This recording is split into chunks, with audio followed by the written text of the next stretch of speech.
It seems the engineers have matters well in hand. Should the barrier work as we intend, Doma will be free to reinforce her allies in Alamigo without fear of weakening her own borders. Honored friends, the time has come to put your hard work to the test. Start the generator.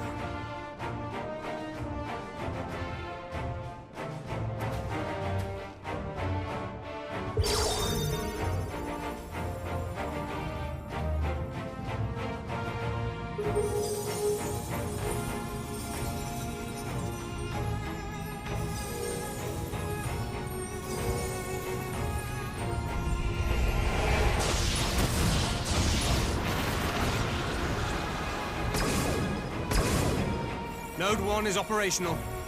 Nodes 2 to 8 are reporting similar energy levels. The barrier is forming.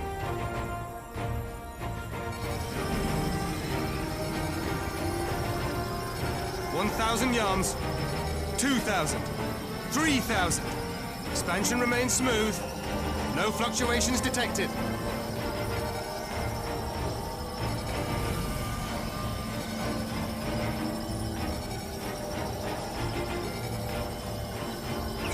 4,000! 5,000! Target altitude reached! The barrier is holding steady at 5,000 yards! We've done it!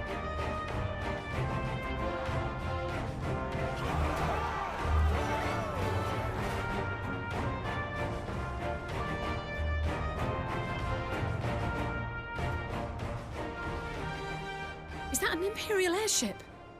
Of all the rotten timing. But this is a gift, Mistress Alize. They can test our new wall for us.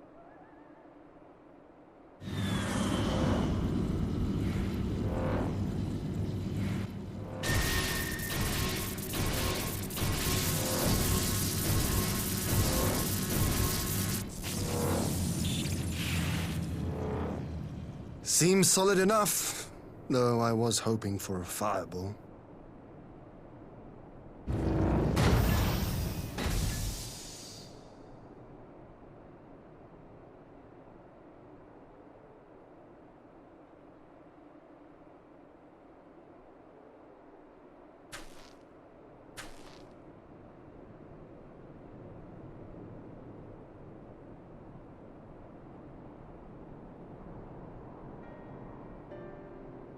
By the gods, it's Alphino. What are you? Let me go! He has my brother! Lower the barrier!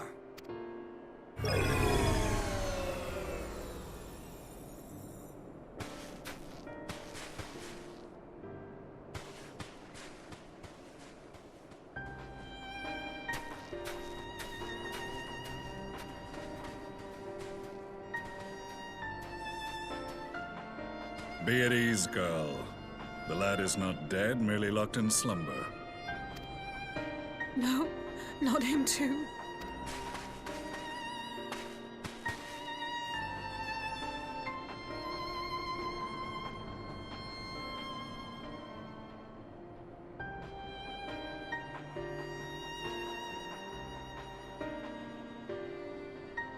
We could identify no cause and found no remedy.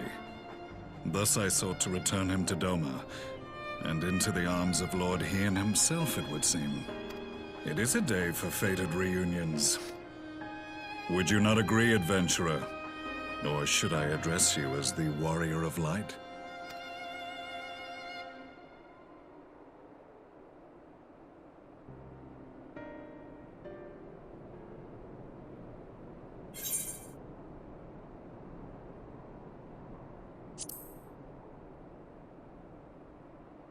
Aye, Gaius van Baelsar, the Black Wolf. That was the title I was given, one I have long since relinquished.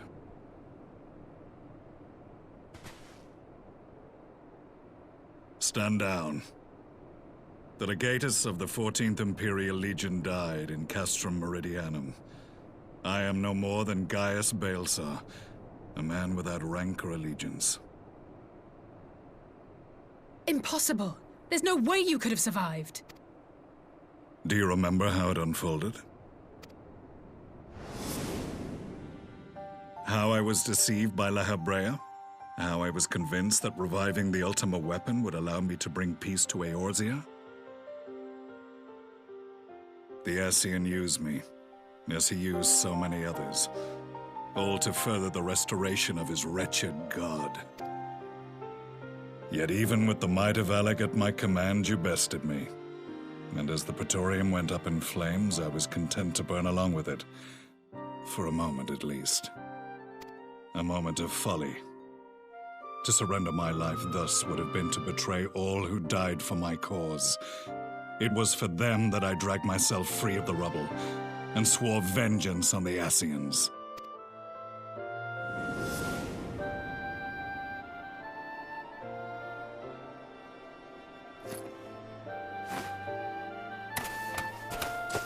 The Black Wolf has shed his pelt, never to return to Garlemald or her legions.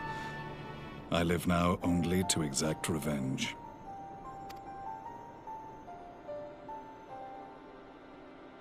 My principal quarry was to be La Habrea, whom I gather you have since ushered onto oblivion.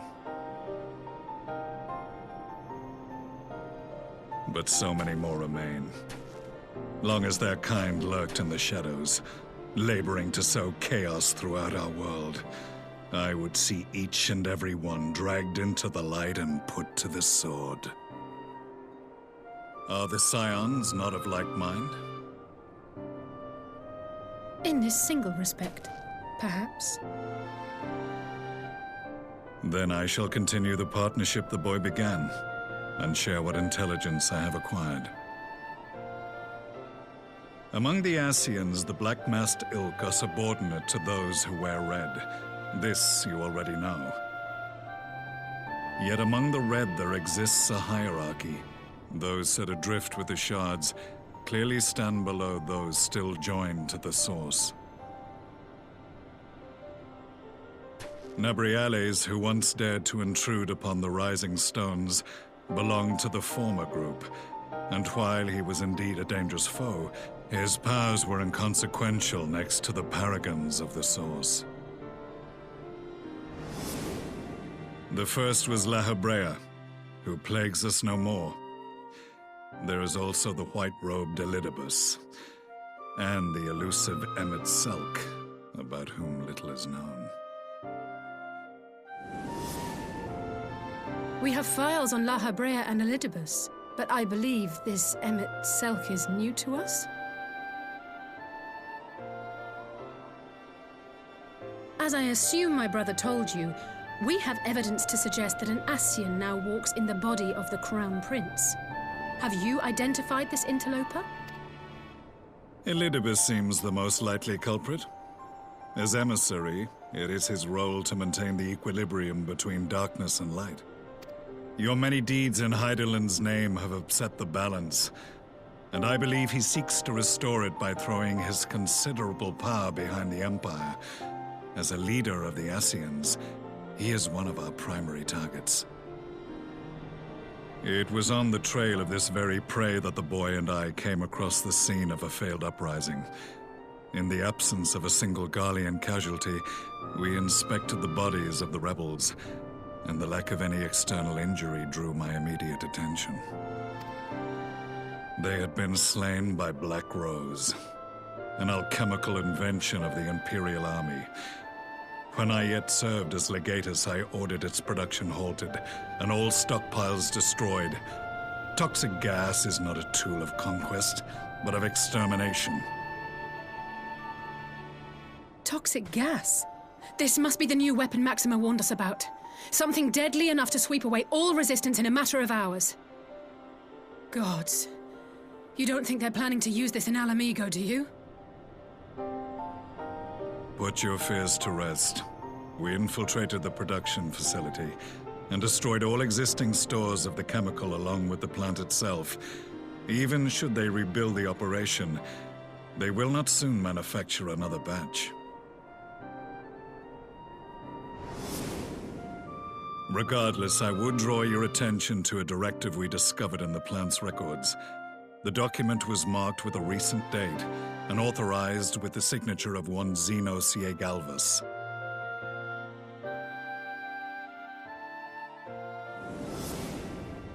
A dead man signing the death warrant for thousands. 'Tis bad comedy.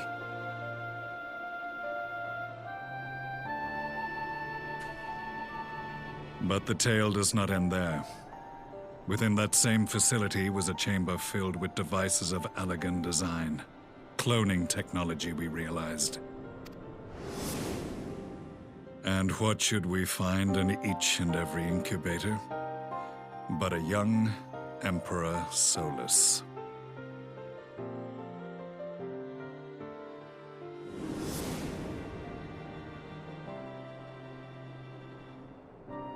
All of which prompts the question, were the Ascians responsible for these abominations, or was it the will of the Emperor?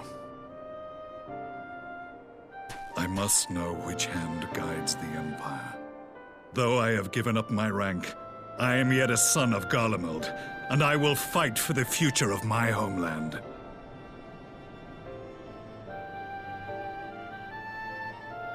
It is time I return to the hunting of shadows. We should focus on our common foe. To reopen old quarrels now would serve no purpose. You saved my brother's life, so I'm willing to let sleeping dogs lie. But in truth, it's not my decision to make.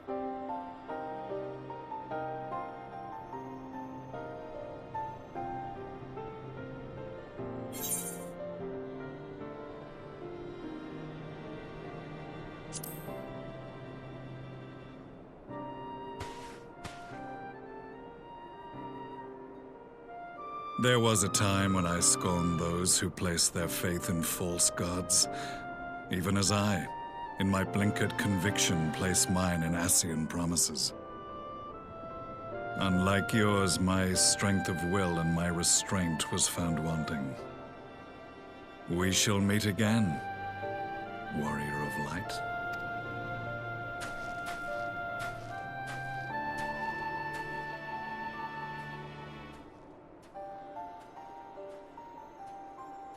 So that was the infamous Black Wolf. An unexpected ally, to say the least.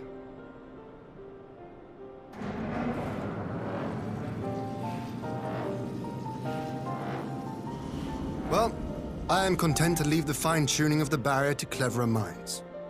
Let us bid our friends from the Ironworks farewell, and see what can be done for Alphino back in Dorma.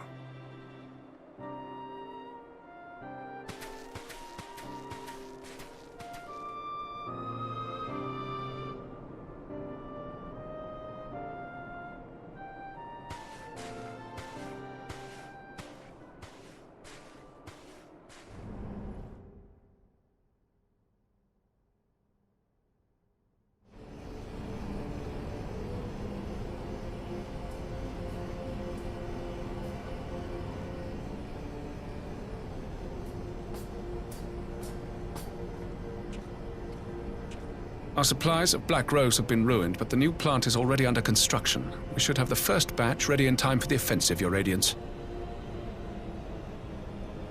See that you do.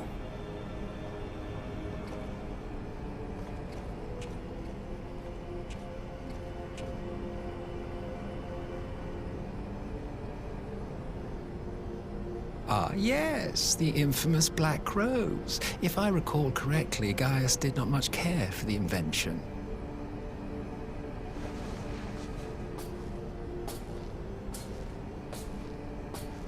A ruthless and indiscriminate weapon indeed, this airborne poison. It seems you are capable of making decisions worthy of your bloodline. With no gift for sorcery, we Garleans must look to Magitech to even the odds. If it spares the needless deaths of our soldiers and serves the cause of this empire, there is no method I would not employ. How very noble of you. Truly, though, I must commend you for embracing your role as Emperor. You play the part of the determined ruler well. Sometimes even I catch myself believing.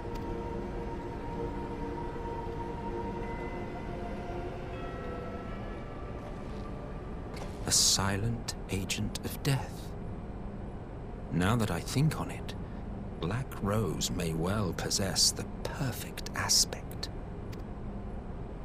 Slowly but surely, the deluge of light has worked upon the ether here in the source, and the gas should be most susceptible to its influence. Well, I shall leave you to your own devices. Go forth and bloody the land with your grand and glorious war.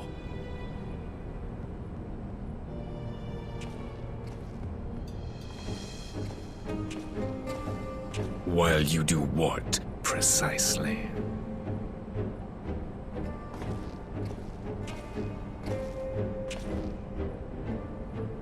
Need you ask?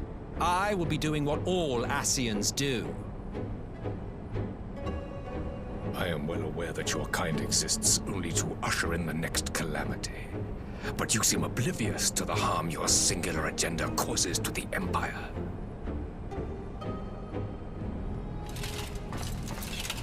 You cannot have forgotten the events which followed your mortal demise.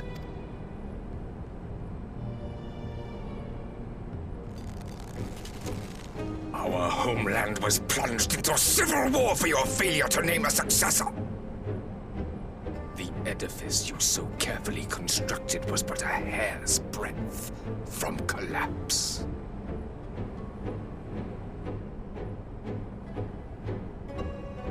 Are you truly so naive? You thought me oblivious to the consequences of a departure so painstakingly timed?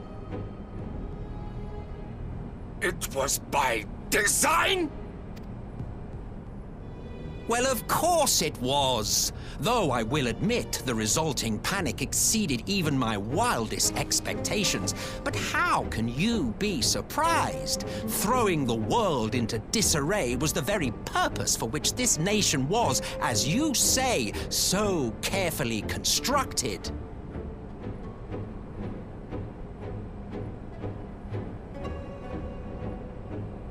Now, if you have no further questions, I must be on my way. Since we may not meet again in this lifetime, it would be remiss of me not to offer a word or two of gratitude. I really must thank you for this surplus of vessels.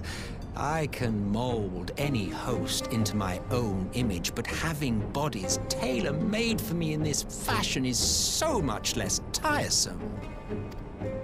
You dabbled in Allagan cloning techniques, yes? It certainly is a compelling, not to mention entertaining, field of research. And of all the options available, you chose the Founding Father on whom to experiment. You have a twisted streak to you, Varus, like grandsire, like grandson, hey? If events play out as planned, this will become something of a family enterprise. You will be the capstone of this world, I the anchor and shard, and together we will give the lie to this star's fraudulent existence.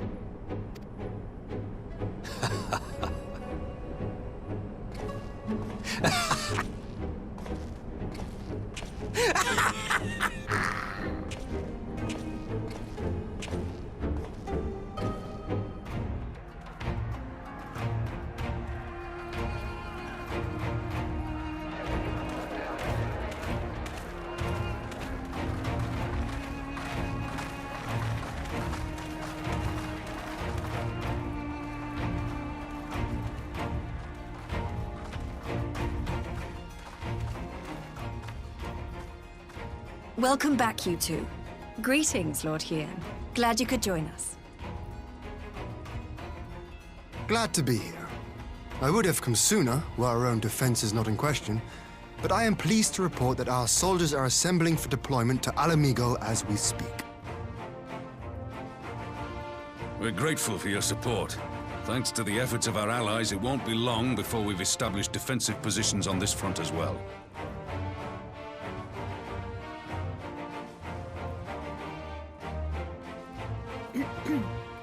We have some good news too.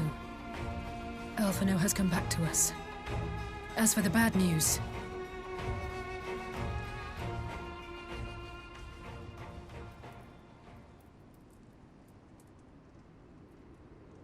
So, Alphino won't wake up, Gaius van Baelsar is alive and hunting Ascians, and the Empire is planning to poison us all with toxic gas.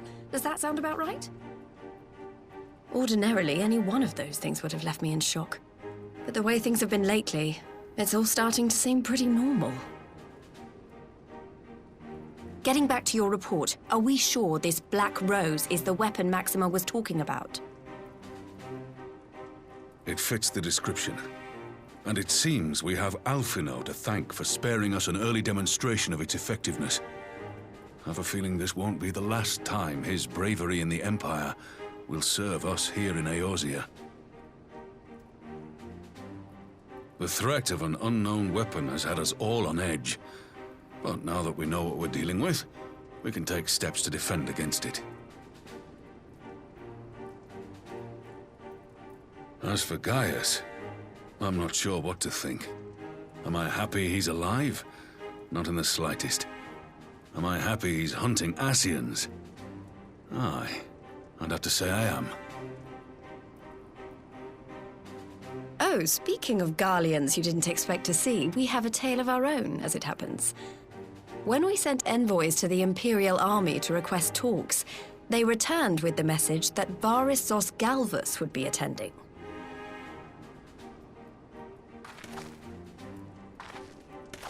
The Emperor himself.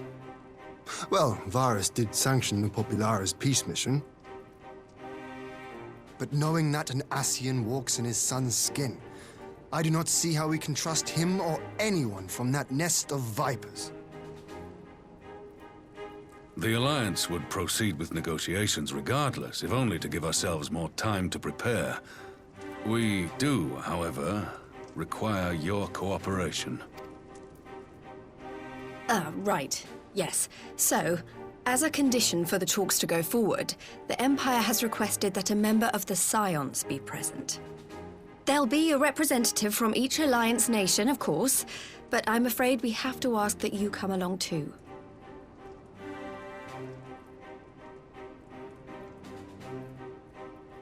God, Lise, you know how much I hate politics.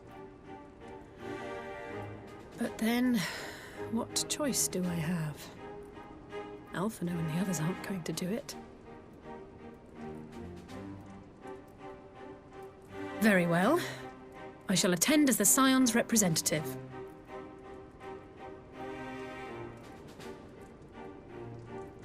In case you're wondering why I didn't ask you, the Empire also requested the presence of Eorzea's champion.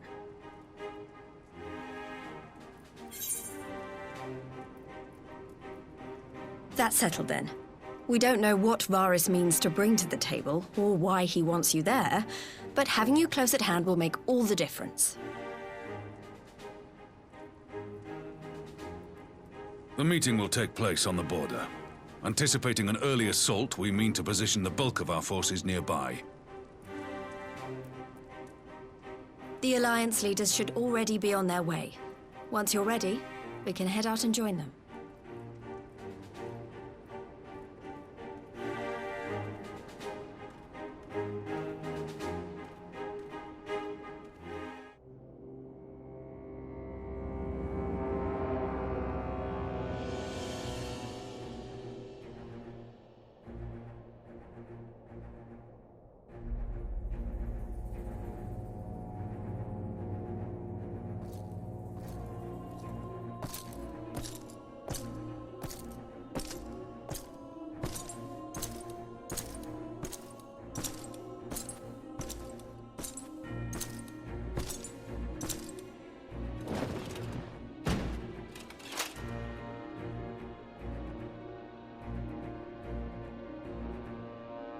Esteemed representatives of the Eorzean Alliance, on behalf of the Garlean Empire, I thank you for inviting me here today. As this parley was convened at your request, I invite you to speak first. Very well, Your Radiance. I, Nanimo Ulnamo, 17th in the line of Ul, should be pleased to oblige you. As recent events in Alamigo and Doma have made plain, the subjugation and exploitation of neighboring nations is not a sustainable policy. Should this day end in war, you may very well defeat us, but you will never extinguish the people's desire for freedom. Though it may not be in our lifetime, there will be another revolution, another war, and the cycle will continue. Doma has entered into a concord with the nations of Eorzea, a partnership wherein we recognize one another as equals. Garlemald could be afforded similar treatment. You need only set aside your ambitions and join us in paving a path towards peace.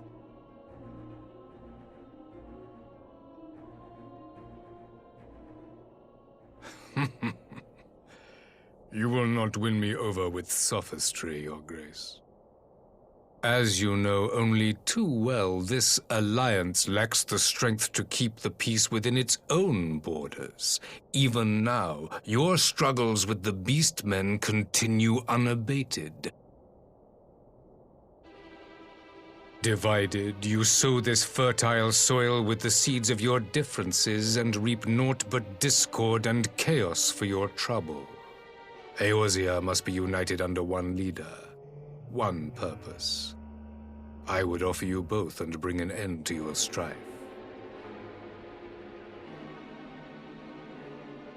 With all due respect, Your Radiance, the only thing that you offered the people of Alamigo was fear and hopelessness.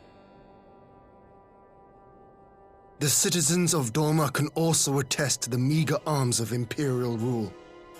There is no purpose to be found in a life of oppression, each day more uncertain than the last. Our people are willing to die for their freedom. A great many already have, and countless more will, if we don't put an end to this madness here and now.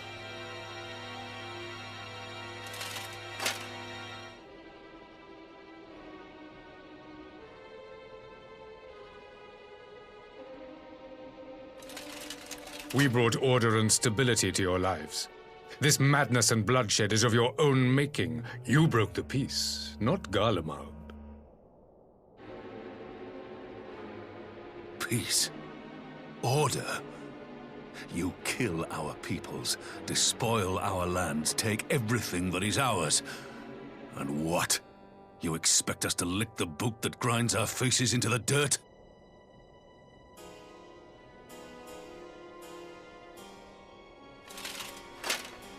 I expect you to weigh the costs, to recognize that countless lives have been lost on both sides in pursuit of a greater good, and to not squander all we have achieved in a fit of petulance.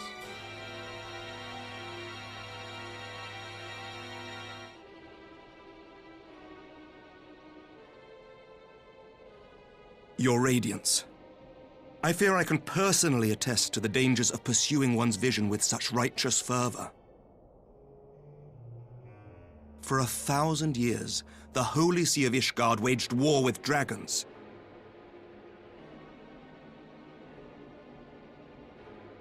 A 1,000 years of sacrifice, of sorrow and hate, in which we bathed in the blood of friend and foe alike.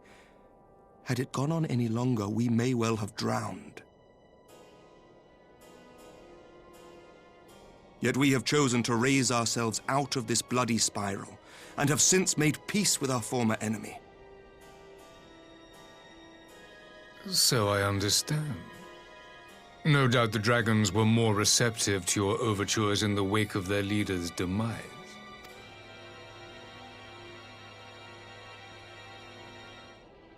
You speak of peace, yet use war to achieve it. Your father would not have bothered to obscure his intent with honeyed words. He understood that strength is all that matters in the end.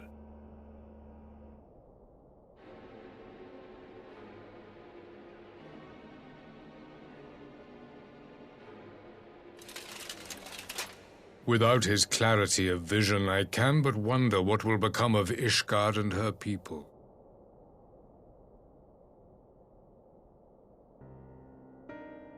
There was a time when Garlemald too lacked a leader of conviction. Weak and unable to wield magic, we were at the mercy of the strong from whom we sought refuge in the bitter cold of the north. Were it not for the discovery of ceruleum and the subsequent development of Magitech, we might never have gained the power to take back that which was rightfully ours.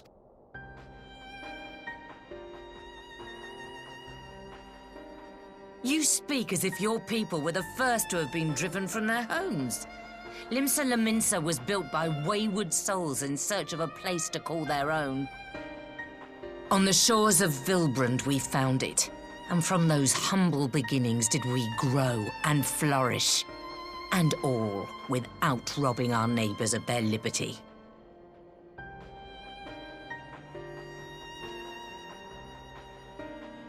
So saith the pirate. Am I to believe that you simply asked the kobolds to yield up their lands and that they were happy to oblige you?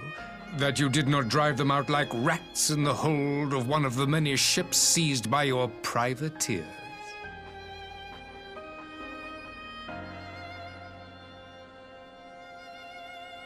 I will concede that after centuries of exile, reclamation may be mistaken for invasion. Nevertheless, it is not. And those who till stolen soil have no right to object when cast out in turn.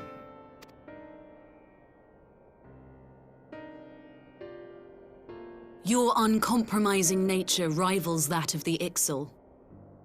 They too lament circumstances which they themselves perpetuate.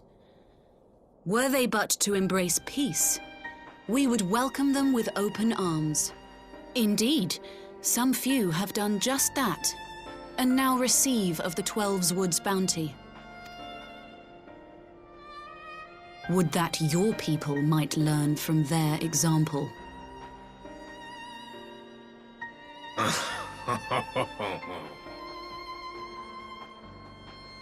You dare compare us to the Birdmen? You who thought to invoke the 12 and threaten all of creation?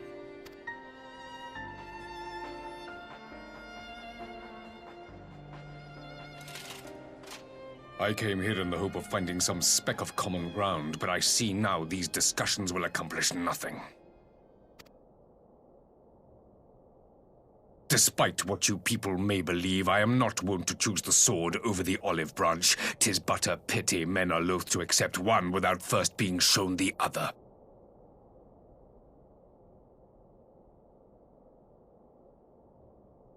Wait! I beg you. This meeting was supposed to be a chance to find a way forward together, not to bemoan the missteps which brought us here. Please. If you truly consider violence a last resort, there must be a way we can come to an agreement.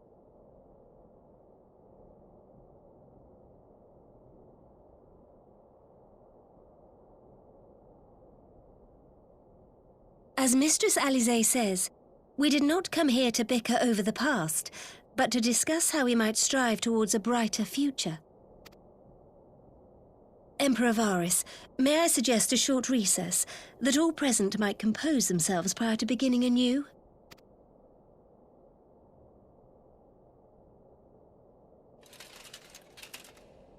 Very well. I pray this intermission will suffice to move these talks in a more constructive direction.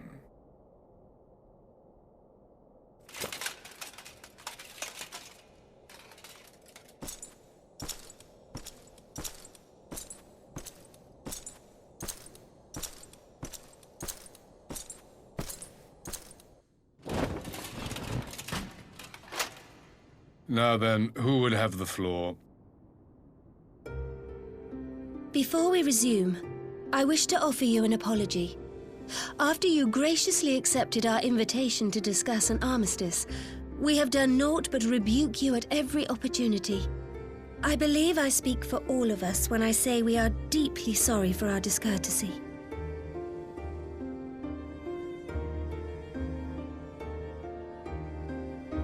I'll admit your familiarity with our affairs surprised me, and served to remind me how little I know of yours. I think all here can understand the desire to reclaim one's homeland. But why expand further? That is my question. If I may, the answer can be found in the Imperial doctrine they took great pains to impart to my people. Recognizing the threat icons pose to the world, Solus Zos Galvus decreed that they were to be eradicated. To this end, he began a campaign to unite all lands under the Garlean banner. Or so we were taught. Yet the Emperor only reached the burn, the barren said to have been laid waste by icons, after conquering all the lands that lay between. What is more, I am quite certain the practice of summoning was not nearly so widespread in the days before the Empire's founding. When you put it like that, it all starts to sound like an excuse, doesn't it? But to distract from what? Why are you really waging this war?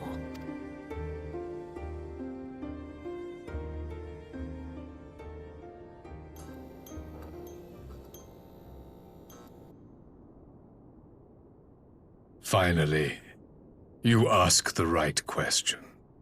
I can but hope you heed mine answer and at last accept the righteousness of our cause. My goal is this: to return the world to the way it once was, the way it was always meant to be. In doing so, mankind will be made whole once more.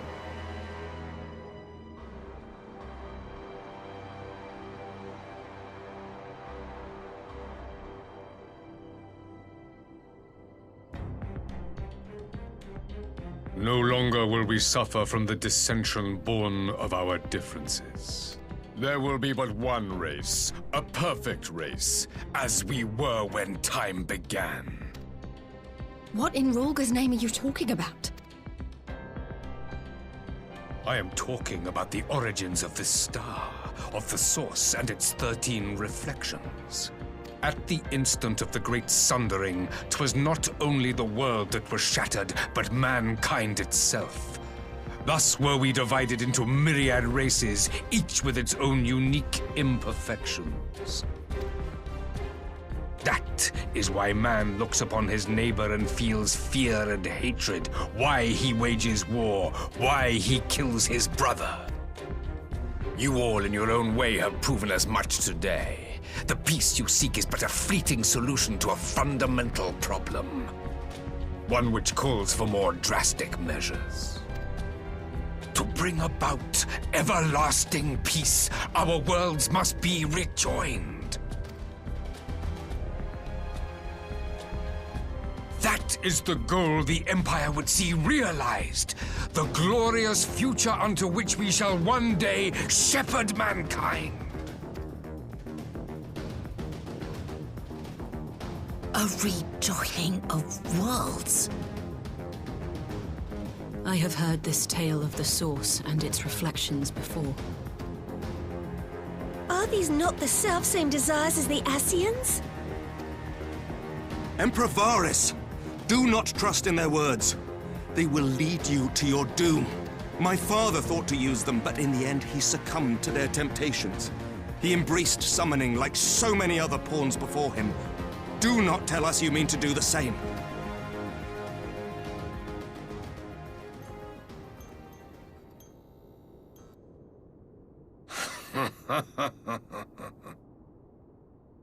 To be a pawn, free from the burden of choice, would be a blessing.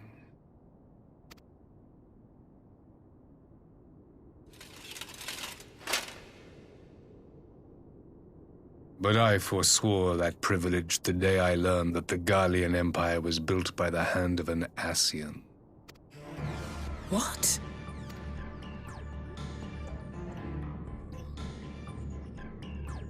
Yes. My grandsire, the former Emperor, is of their number. And who better to build an empire capable of bringing about the calamitous change we desire?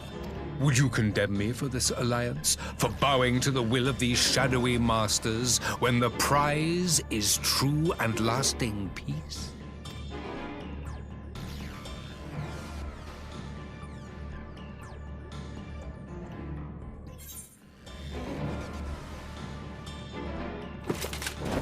I come not to conquer, but to liberate. To free man from the prison of divergence. Imagine a world united. One perfect race beneath a single standard. An army before whose might these servants of darkness and light would fly as leaves in a storm, never again to meddle in man's affairs. We would be the masters of our own fate. I bid you join me, not as subjects of Garlemald, but of a new nation. And together we shall win freedom for ourselves and generations yet unborn. You want to trigger another half-dozen calamities? You can't be serious!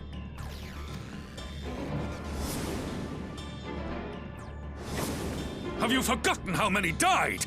There will be no one left! Do you truly imagine we would aid you in your bloodletting? It is unthinkable! Unconscionable!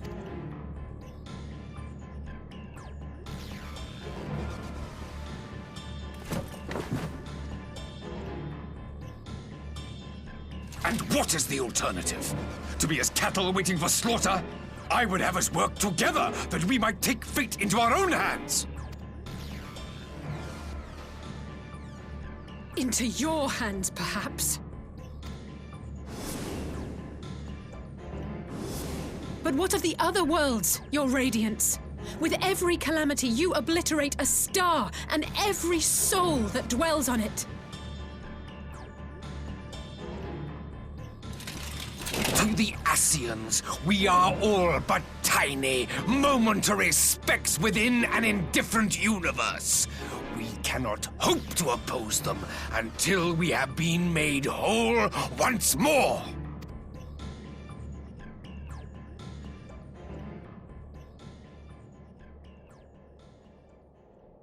Are these truly the words of Garlemald's ruler? The flaws and foibles which you so abhor are what make us who we are. Every nation, even yours, Emperor Varys, is made whole through the combination of these imperfections, the strengths of one compensating for the weaknesses of another. While it is true that man succumbs all too often to anger and avarice, he may yet overcome his baser instincts through the forming of bonds with others, fostering community and cooperation. That the protector of an empire should not only reject these fundamental truths, but seek to change them at so dear a cost to life is indefensible. Such a man is not fit to govern.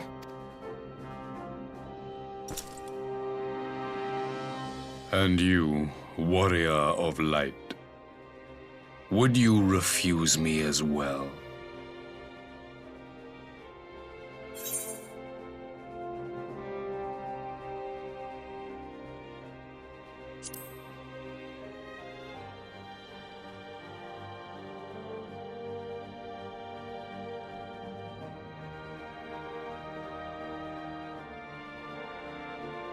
It would seem the Alliance is of one mind on this matter.